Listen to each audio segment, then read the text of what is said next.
यह कहानी है सिर कटा भूत हॉरर स्टोरी हिंदी। अगर यह कहानी आपको पसंद आए तो प्लीज़ मेरे चैनल को गाइस सब्सक्राइब कर देना, लाइक भी कर देना। मयंक एक मल्टीनेशनल कंपनी में ब्रांच मैनेजर की जॉब करता था। एक दिन मयंक की ऑफिसर से घर जाने के लिए लेट हो गया था। सर्दी के मौसम होने के कारण रात भी जल्दी हो गई थी। ठंडी भी बहुत शुरू हो चुकी थी।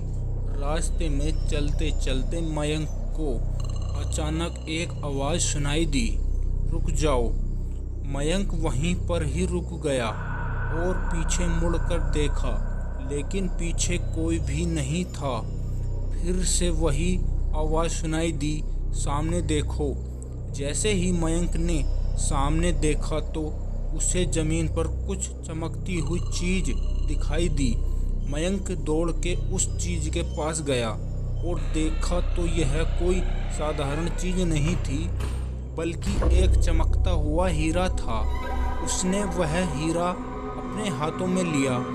उस चमक को देखकर मयंक की खुशी का पार न रहा, लेकिन मयंक को कहाँ पता था यह कोई साधारण है या बल्कि एक मायावी हीरा है। अचानक उस हीरे में से एक आवाज़ आई, अगर तुम्हें और हीरे चाहिए तो ज़मीन को खोदकर इस ज़मीन के नीचे बहुत सारे हीरे हैं। और मयंक खुश हो गया। उसने उस हीरे को अपनी जेब में डाला और ज़मीन खोदना शुरू किया। करीब 2 फीट खोद काम करने के बाद अचानक मयंक डर के मारे चिल्लाने लगा। इसके कारण उसका संतुलन खो गया और ज़मीन पर गिर गया, क्योंकि उस गड्ढे में से हीरो मोती नहीं बल्कि किसी इंसान का कटा हुआ सिर मिला। अचानक वहाँ सारे हवा में उड़ने लगे और बोला, डरो मत, मैं तुम्हें कोई हानि नहीं पहुँचाऊँगा। मैं तुम्हें बहुत सारे हीरे जेवरात भी दूंगा, बस मेरी बात ध्यान से सुनो। मैं जहाँ जाता हूँ वहाँ मेरे पीछे पीछे आओ। फिर वह सिर हवा में उड़ा और जंगल की ओर बढ़ने लगा। करीबन 1 किलोमीटर चलने के बाद वह सिर रुक गया। मयंक भी रुक गया। फिर उस सिर ने मयंक से कहा, इस जमीन के भीतर बहुत सारे हीरे मोती हैं, जवाहरात छुपे हुए हैं। इस जमीन पे खोद काम शुरू करो। मयंक खुश हो गया और उस जमीन को खोदना शुरू कर दिया।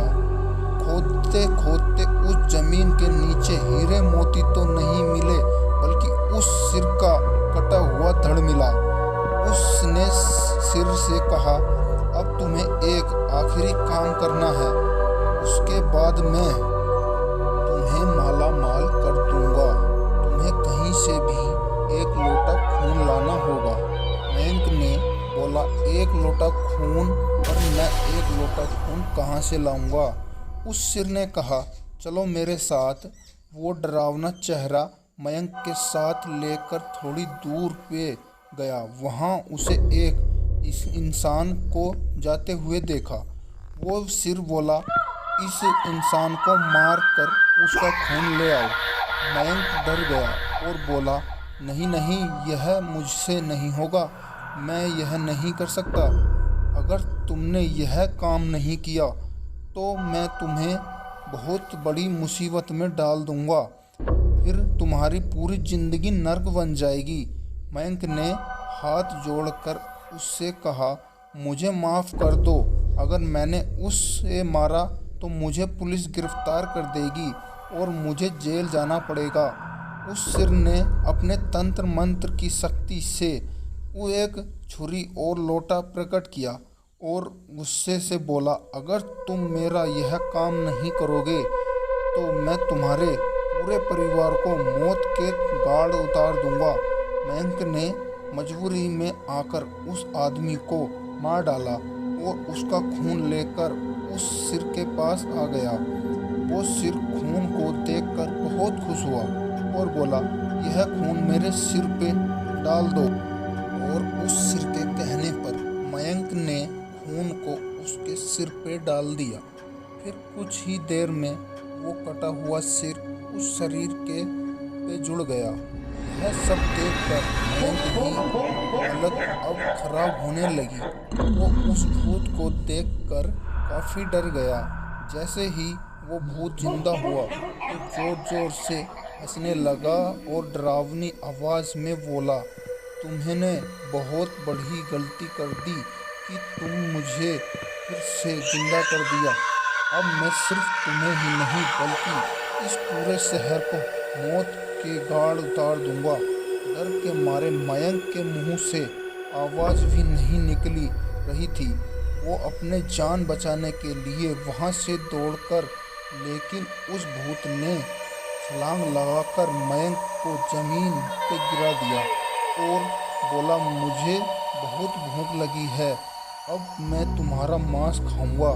जैसे ही उस भूत ने मांस खाने के लिए आगे बढ़ा कि तुरंत ही उसका सिर धड़ से अलग हो गया।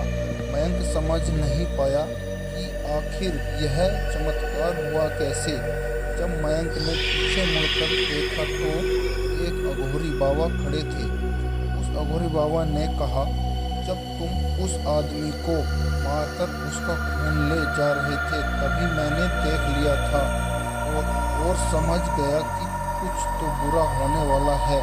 इसीलिए मैंने तुम्हारे पीछे पीछे यहाँ तक चला आया और मैंने अपनी मंत्र की शक्ति से उस भूत को फिर से मार दिया। तुम निश्चित होकर अपने घर जाओ, जब तुम पर कोई खतरा नहीं है। आज भी मयंक उस बात को याद करता है तो उसकी रूह तक कांपने लगती है। दोस्तों, आपको यह कहानी कैसी लगी प्लीज़ हमें कमेंट करके ज़रूर बताएं और हमारे चैनल को सब्सक्राइब करें।